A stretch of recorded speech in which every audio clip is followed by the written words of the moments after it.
Welcome to the Easy Speak Speakeasy. You've unlocked the door to unfiltered mental health and wellness conversations.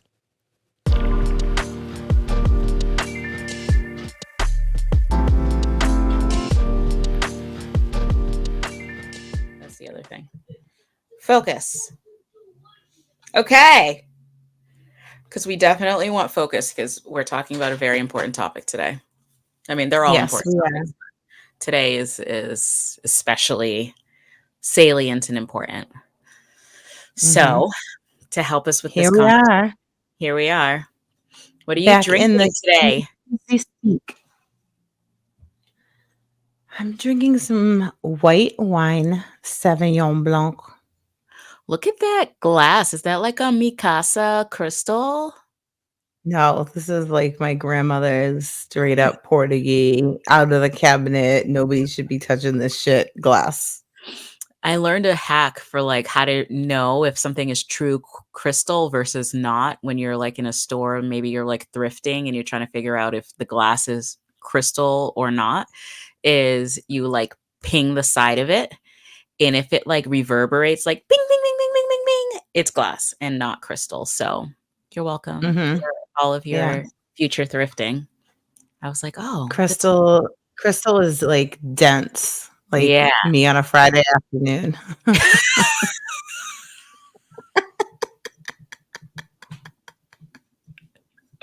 Just keeping it real. Yeah, I'm glad it's not Friday because we need our brains for this topic. I am drinking a classic vodka cran. I just started getting into vodka crans again.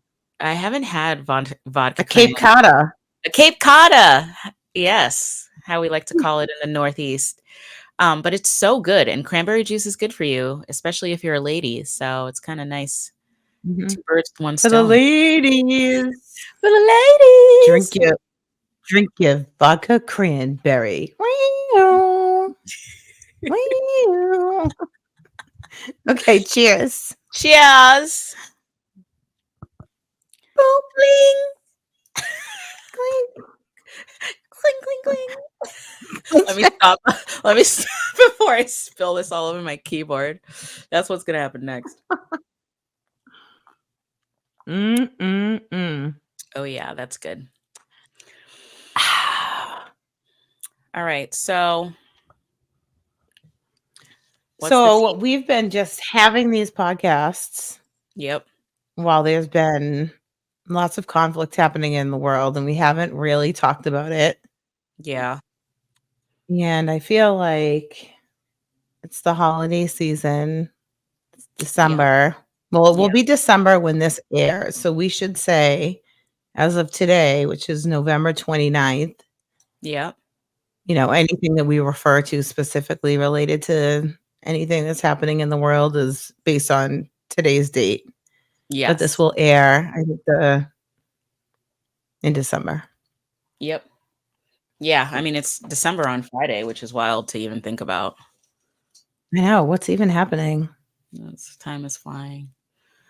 The Christmas cheer starts getting in full flow. It's official circle back after the holiday season, and I'm here for it. Oh, me too. I'm like down for let's circle back on this after the new year. Yep. I am not here for the corny see you next year jokes, because can we not this year, please? Literally. See you next year. And I'm like, what? Next week? Oh yeah, because next week is next year. Ha ha ha ha ha. So funny. It's like, okay. It's like, okay, no, we get it. Literally. Oh my gosh. Okay, so we are talking about what today? We are talking about how to find peace and make space for peace in our lives during times of war. Yeah. Which I think is something that is on the minds of people individually, and definitely people who are raising children. There's just so many things that are constantly on the news and happening. We have 2 wars that are going on, one Yeah. in Ukraine and one in Israel slash Pakistan, Palestine. Palestine. My gosh. I don't mean to Hold on, correct I you. need another. I just want to No, make sure. I need the correction. Yeah. First of all, I couldn't even remember Ukraine earlier today. I had to remember it thinking about Zaddy Zelensky. Zaddy Zelensky. Come be a guest when you're done winning the war. Come be a guest on our podcast. That would be amazing. Ish. That guy's hot. Yeah. He is. It's the power and the way that he's like He is very, not back down. yeah. Yeah. He is very kind of like unorthodox as a leader, like instead of Yeah. fleeing, he stayed and, you know, so I can respect him for sure. Yeah. For sure. I mean, Yeah. it's such a challenging time, I was just having this conversation earlier, because, so much in our world is about division, right? And I think a lot of what we're talking about are divisive topics. Even here in the United States, I think that we have people who are here who are very pro Israel. There's a lot of people who are very pro Palestine. And I know that me personally, I don't have enough information to find myself on either side of whatever the debate is. But the thing that continues to just resonate for me is just how horrible it is both ways for the innocent people who are having to live through this war and the effects of it, and it's one of those topics that can be really challenging to talk about because I feel like there aren't a lot of people who are just walking around our world who know the ins and outs, right? This conflict between Israel and Palestine is kind of old as time. It goes way, way, way back, generations back. And I think for anyone to kind of propose that they understand it, all facets of it, all of the nuance is a little bit challenging. And I think oftentimes when we're speaking from not a place of knowledge, but more from a place of feelings and passions, wherever those passions may lie, we can spread misinformation and we can create more division when I think most people who I've talked to about this can fully agree that um, it sucks that women, children, and innocent people are dying on a daily basis over whatever the case may be. To me, it's never ever worth it for that to happen. And it's really sad that from my perspective, as a human race, we're still in a place where when we have disagreements, people are resorting to blowing shit up. It just feels Mhm. like so barbaric and ancient, but ultimately it's what's happening. And I think, the best that we can do is to continue, like you said, to spread peace and the message of peace and, you know, try to do the best as we can as individuals to infuse nothing but good and positivity into the world. Um, but yeah, it's super Yeah, disheartening. it is. And I think, one thing that we have done at Pinnacle is our messaging has been very much on the lines of let's just make this about finding peace and Yeah. keeping peace. There have been, I think, a lot of companies, organizations, general people, but I think really for like companies and organizations, they feel like they have to say something. Yes. about it. Like I see some companies posting like the Israeli flag. I've seen people posting the Ukrainian flag, or just like all of these different things. And I feel like for us, it's really about like the trauma that is continuing to go on. And as long as like we're going through these challenges, or the world is going through these challenges, then like we're continuing to live in a traumatic and traumatized world, which by the way, like the past 3 years has been hugely traumatic, right? Like the whole Agreed. world went through the pandemic, Yep. and now we are faced with two wars that are happening. And I think people are very concerned and on edge and confused about everything, and we were talking about the pandemic. We used to talk about the how did you used to say it? The misinfodemic?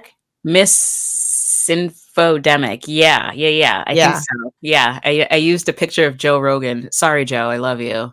To to depict that a lot of times in our trainings back then, because people were taking a lot of things that he was saying out of context. But anyway, yeah, it's a real Yeah. thing. And I think the same thing is happening.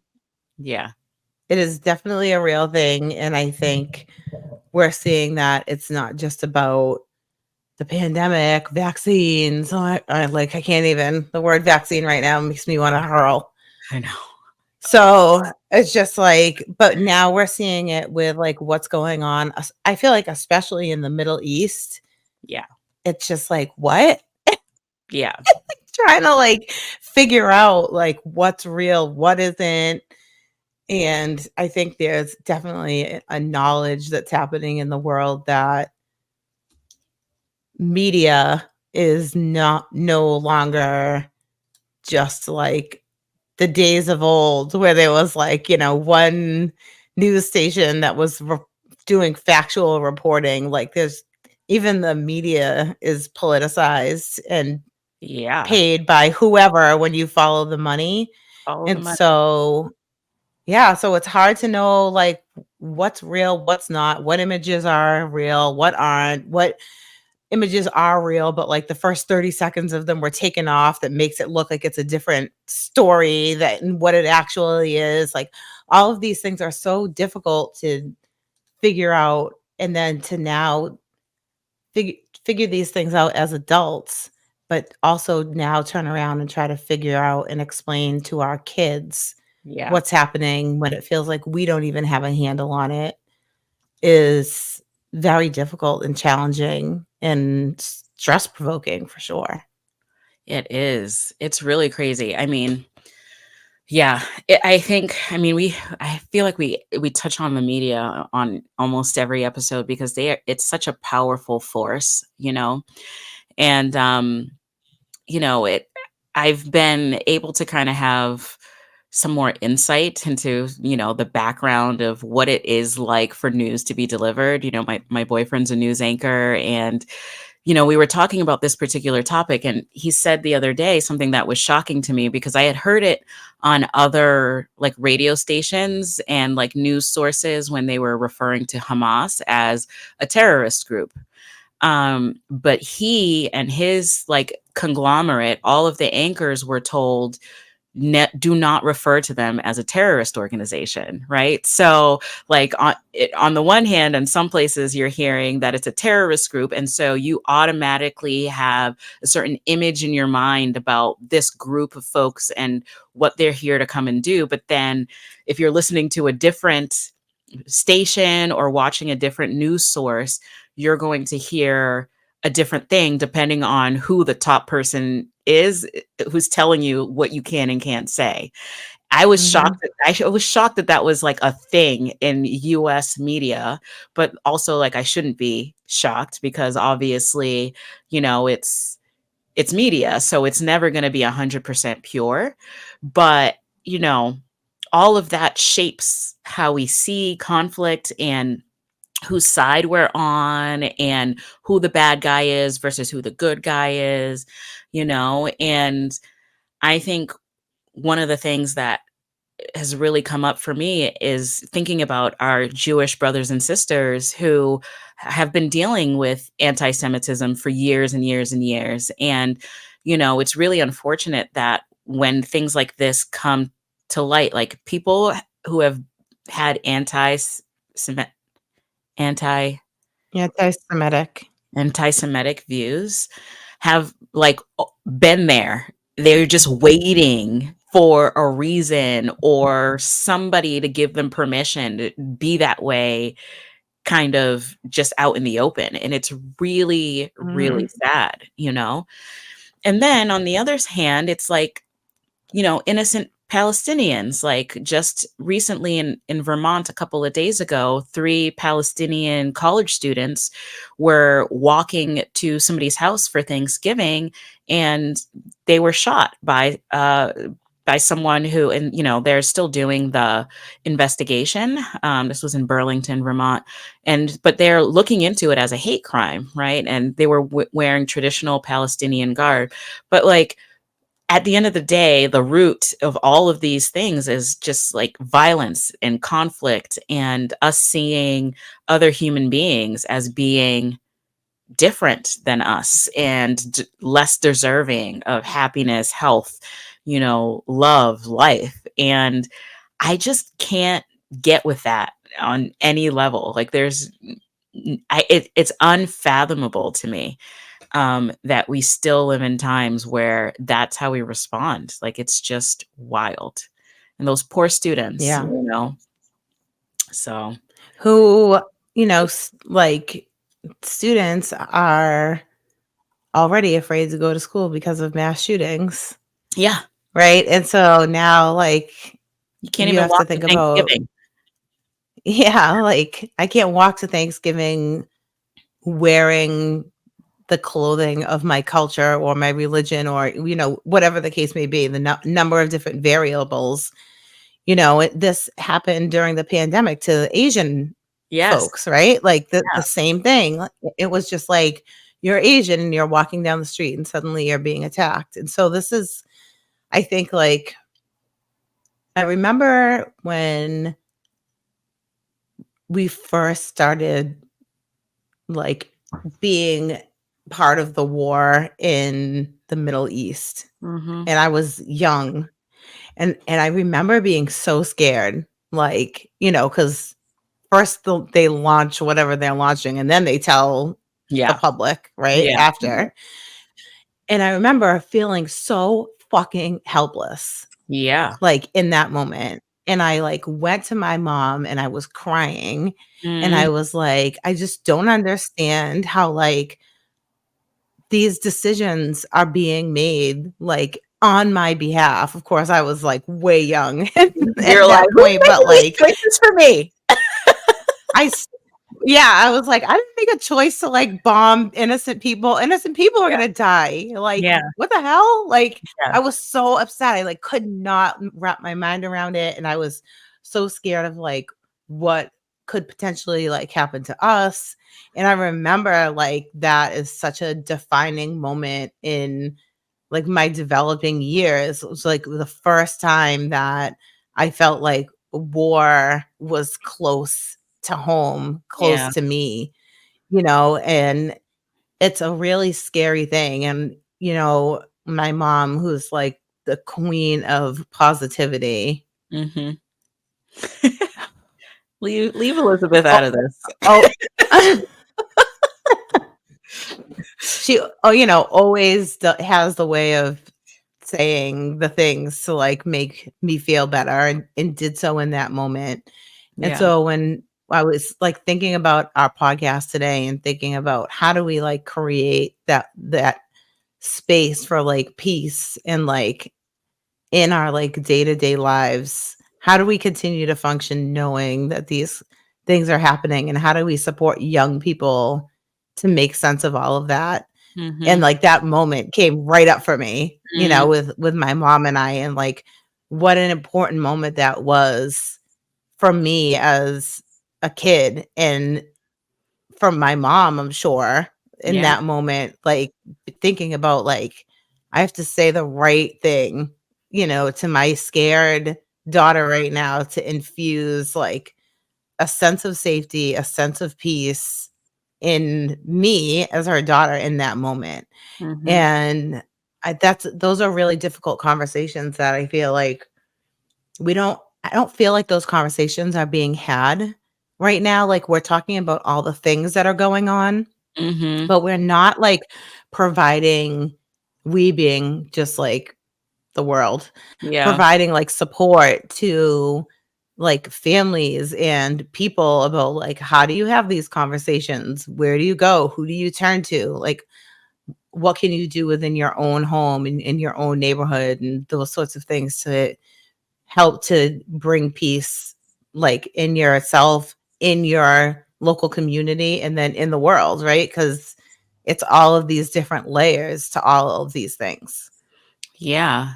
And I think to your point, I think a lot of people want, like, I'll speak from a parent's perspective. I think a lot of parents want to be able to have those conversations with their kids, but they don't necessarily know how to. What do you say, And so that's why I really love that we have put together a wonderful resource for parents in our ebook, The Ultimate Guide to Hard Conversations with Children, because it's a tough world out there, and knowing exactly what to say to your child, how to phrase it in a way that's going to give them just the right amount of information and also not have them, feeling scared and nervous. And it's really challenging when, you know, the 24-hour news cycle is real.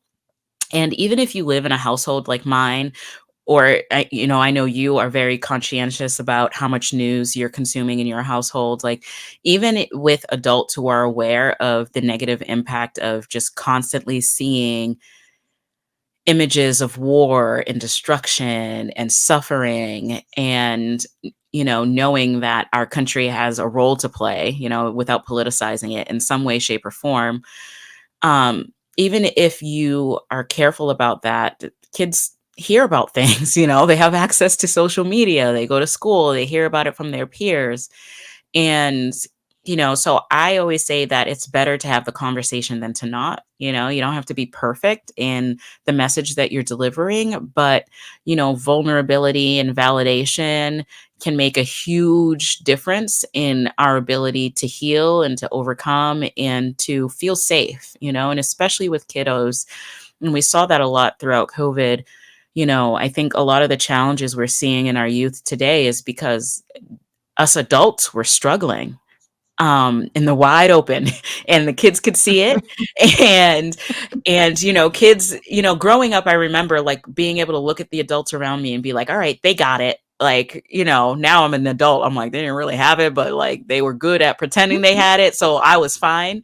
But like, COVID and all this stuff that's happening in the world around us, I think it can be really challenging for adults who are responsible for young children, or youth, not just young children, to know exactly the right things to say and how to approach the conversations so that people feel safe and secure. But it's definitely possible, and I think we've said it before, the importance of modulating our intake of negative media, whether it be social media, whether it be news, or whatever the case may be, because it really does make a difference to our overall mental health. And there's a difference between staying informed and being inundated, you know?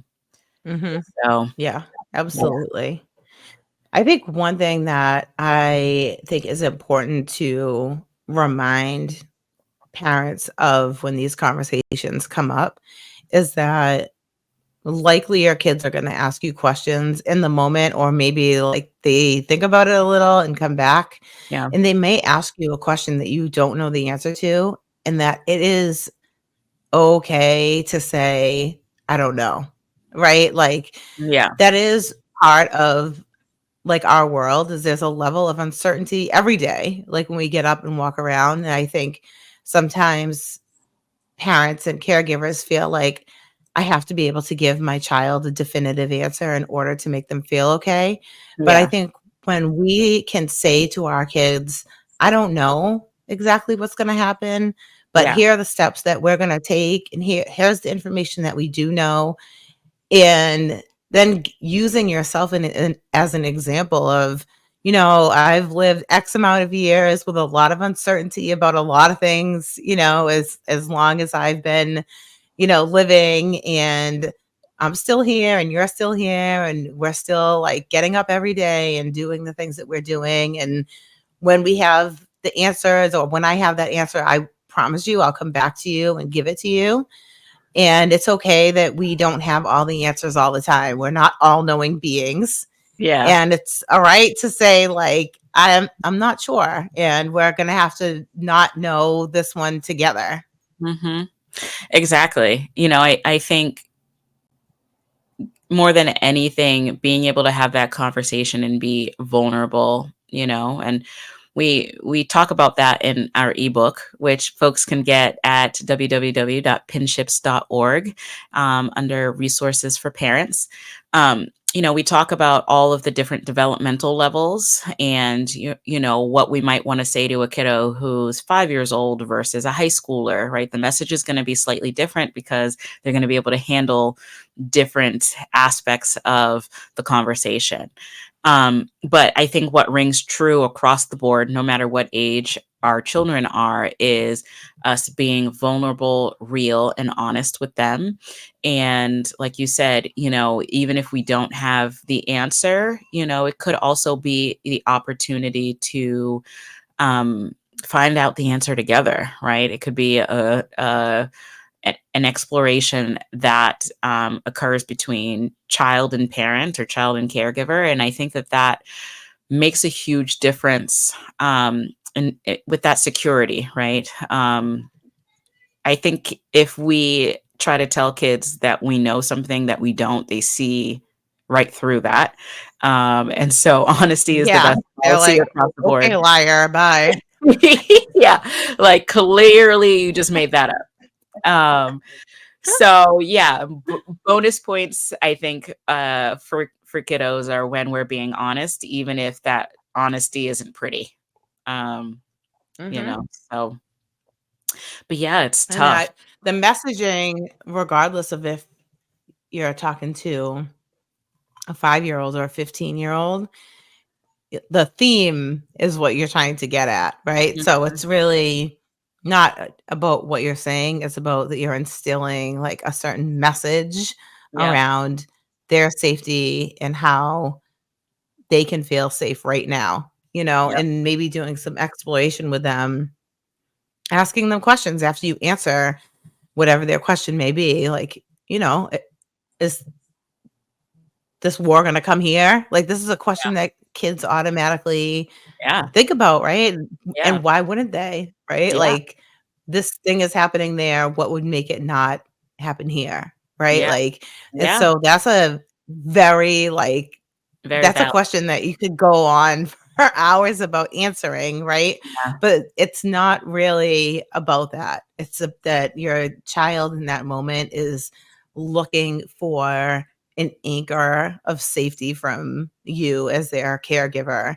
And so, your messaging being strong and clear and, you know, not upbeat, but it's striking that balance of like yeah, you're not going to get like down in the dumps about it. You want to be clear in your messaging and say like this is a very sad thing that's happening, and all of those things, but this isn't something that is in our backyards. You're safe to go to school every day, those sorts of things, and just yeah. instilling that safety in them.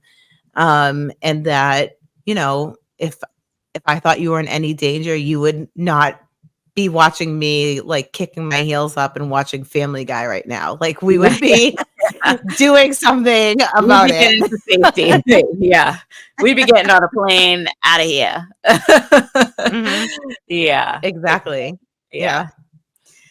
Yeah. And Yeah. for some kids, it could be, in mental health, we talk a lot about safety planning, Yeah. and so it could be that your there are kids, there's all different levels of anxiety and worry around these things. And so your child may respond to that answer and be like, okay, like mom's got it, dad's got it, grandma's got it, or whatever. And like off they go to, you know, make a TikTok dance. And like then like, they're fine. And then there's other kids that like that's not enough, Yeah. and so maybe it's like, all right, well, let's like make a safety plan. Let's say something happens and like we're not together. Mhm. Here's what our plan is. Here's like, like this when I got a little bit older, this was something that I had with my family just in general, like should for some reason like all the power go out or like some massive thing happens where like there's no telephones or whatever, like here's our meeting spot Yeah. and you get there however you can, and this is where we'll wait till everybody's there, and like that would be like the safe plan. And we Yeah. also had like a plan B, and then that was also something that like I don't know if all families did this or if it was because my dad was like the most overprotective person, but like when I was younger, I grew up like where in the beginning of my life there was no such thing as like cell phones and internet, and like Yeah. by the time I graduated high school, I was walking around with all those things, Yeah. laptop and phone and everything else. So like when we would go somewhere, we would always have like, here's our meeting place, or like if we get separated from each other, like in an amusement park, like Yeah. we're Yeah. gonna meet at like this concession stand. Like we Yeah. always had that like safety plan. Yeah. And even though we do have all of this technology, it's not a bad thing to kind of like practice those techniques with your kid, Yeah. because That anything must be can happen fun. and it's good for your kid to know like Yeah. what to do, Yeah. like if you're out somewhere and the power goes out or whatever the case may be, they lose their phone, like if you're at a water park and they dump their phone in the water or whatever and they can't get in touch with you, like where are you going to meet, right? Like these Yeah. are just things that you can work on with your kids, and it instills safety. It gives them a sense of empowerment. They know that there's a plan in place, and if that plan goes into action and it works, it Yeah. really like instills like, okay, these plans for safety work, and like my parents are thinking about it. Yeah.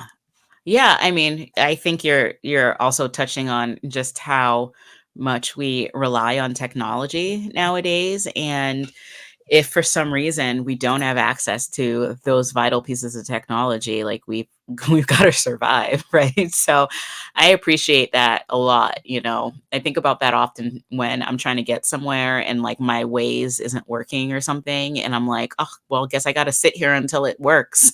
It's like, okay, like you could read a sign or two and get on your way, like, but we have such a reliance on tech. And so yeah, I think that's a really good point to make. And yeah, there is a sense of security that occurs through the planning process.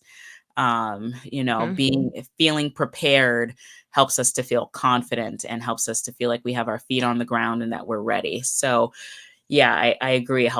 We as adults often have our plans in our own head, right? Like if something goes down, here's what I'm going to do. Like, here's my first step. And, but oftentimes kiddos may not be privy to that. So helping them to feel that same sense of security, I think is super important.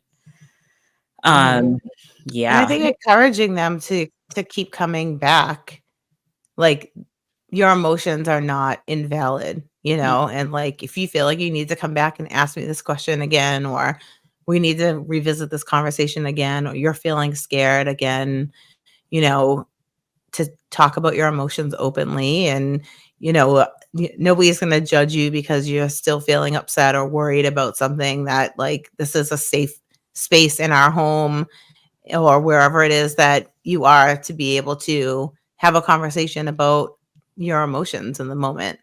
yeah, absolutely.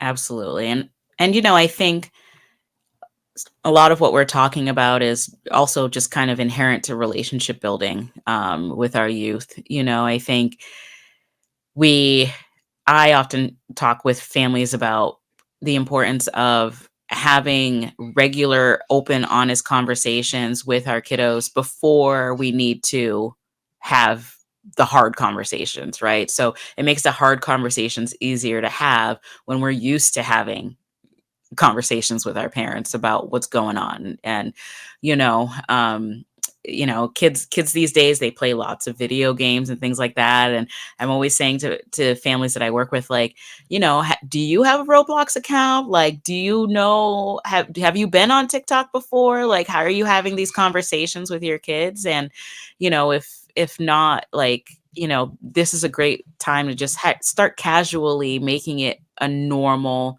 situation to have conversations where we're being open, honest, and vulnerable. And sometimes tech can get in the way. So, for me, I love to have those conversations with my kiddos in the car when there's there's nowhere to run, there's nowhere to hide, and the iPads are at Mhm. home, and we're in the car for the next 30 minutes together, so you can't ignore me. And so it's become like a normal thing that, like, the car rides are the times that we can just talk about whatever is going on. And so, establishing those things. And back in the days, it used to be dinner table, right? Families used to have dinner together. I feel like that's gone by the wayside a lot in the more recent years. Family dinner, at 5 p.m. or whatever the standard time is not a thing that happens in a lot of households. And I think we're missing out on opportunities to connect. And then so when a crisis situation does come up, it makes it a lot more easy to have these conversations if we have those built-in times where we're having conversations and seeing how everyone's doing. So, yeah, Yeah, absolutely. back And family I dinner. think, that bring back family dinner at least once a week, right? Yeah, Could it do doesn't have to once be a every week night. family dinner.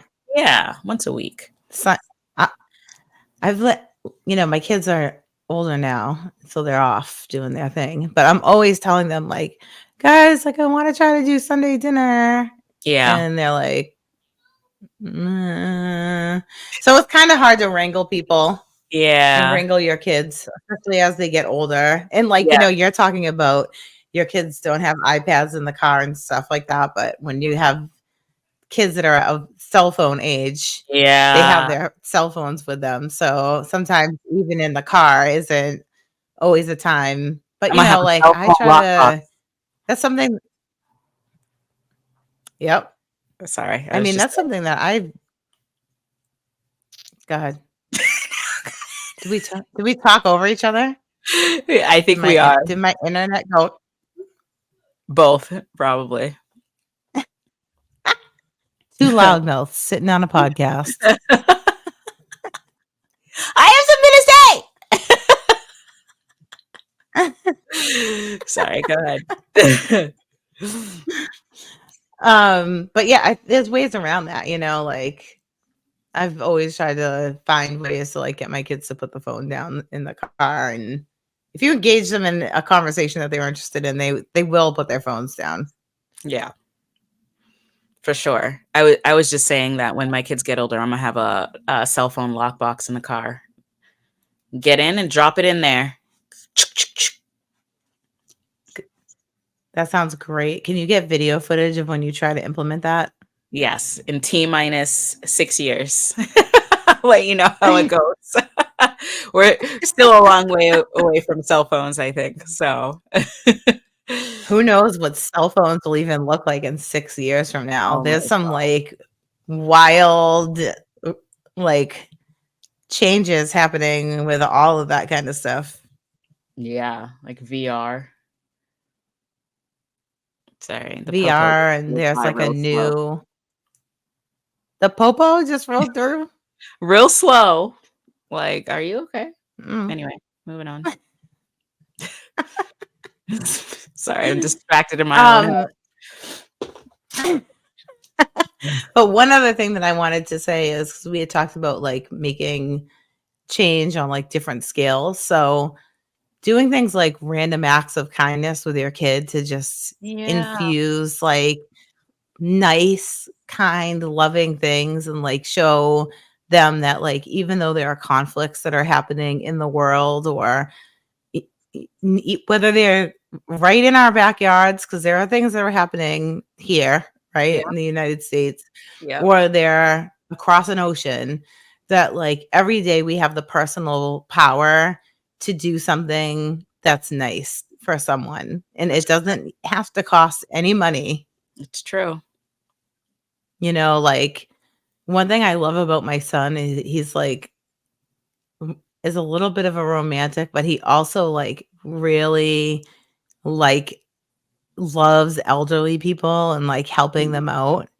And, like, when we're out, if we're, like, at a grocery store or somewhere and he sees somebody that's a little bit older with, like, bags and things like that, he'll always ask them, like, "Can I help you with that?" Like, "Can Aw, I so unload your sweet. things, like, into your trunk?" And, like, or, "Can I carry something for you?" So, like, those kinds of, like, small little things that, you can infuse into your kids that, like, this is something you can do for your whole life, Yeah.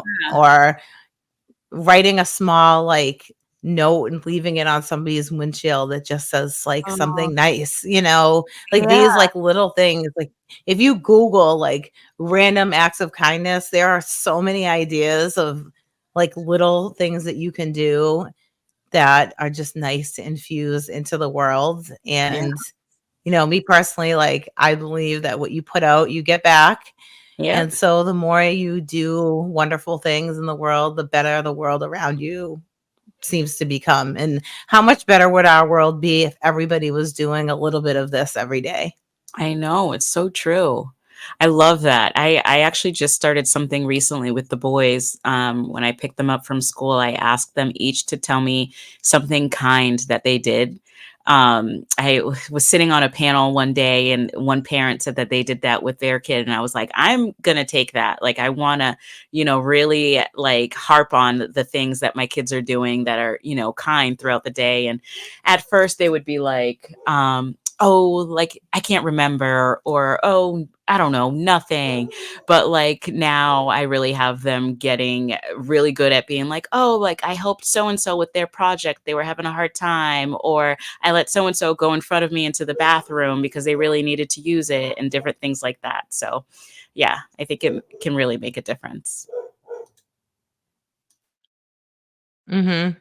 Yeah, it's really, I think, about how we as parents think about what we're trying to help our kids do and how we're trying to help them be and how we help them to interpret the world, right? And we all have our different perceptions of the world.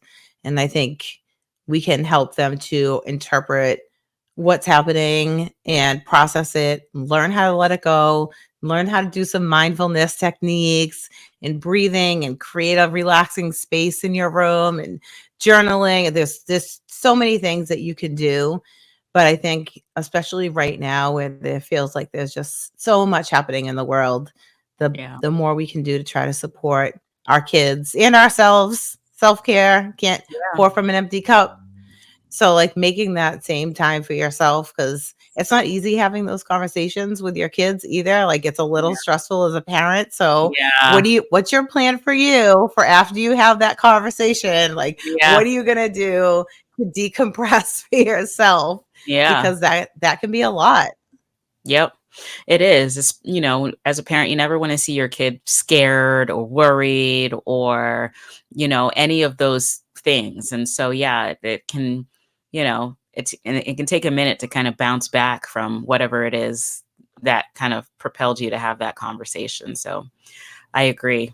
Taking care of ourselves, taking care of each other, that's really what it's all about. And so, yeah, it's really heartbreaking that we're still living in times where, war is a thing and famine is a thing, and, all of the things that are challenging in the world around us. But I still have a lot of hope, because there are people like us out there every single day spreading positivity, trying to get people to be well, to be healthy, to be happy. And, I think it's a really amazing thing. So, yeah. Yeah. And now, the one thing that we can offer is if you're listening to join our meditation minute, which starts Yeah. at the very end of this podcast.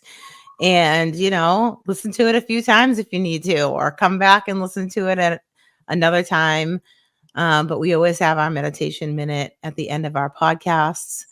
And we invite you to subscribe, rate, and review our Yeah. podcast. Share our podcast with your friends.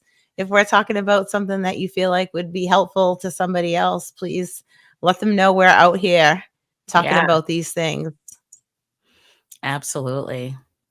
Well, it's been real. Cheers. It's been real. Cheers on our way out of the speakeasy. Clink, clink. Bye.